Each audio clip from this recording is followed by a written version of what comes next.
One more video on this Airstream DMX bridge, and I promise I'll knock it off until after NAMM.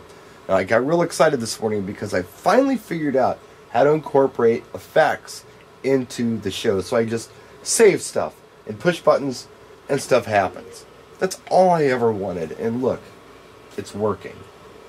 So this is a show that I put together where the heads are moving kind of fast, color changing, and the pars are fading relatively fast. For a fast dance, whatever.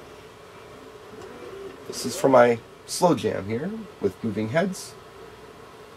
They're moving super slow, they're color changing, as are the pars.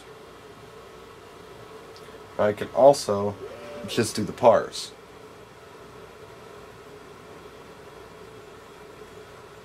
And then I got these trippy shows here. Check this out. Stroby white moving heads for breaks and songs. Stroby color fading pars. And stroby everything. I'm getting there. Now, Joe Lott's videos have been super helpful on setting everything up. I'd have been lost without them. What I didn't get out of Joe's videos was kind of the next step, which was actually the creative, practical application of all of this.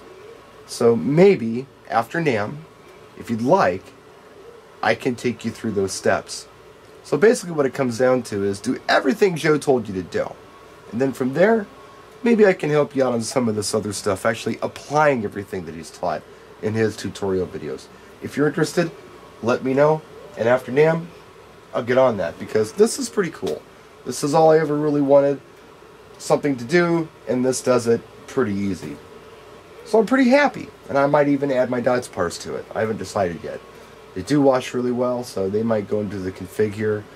But yeah, if you want some tutorials on this, how to apply all the stuff Joe taught, let me know, and like I said, after NAMM, I'll do my best to do that for you. Thanks for watching. Practice and enjoy.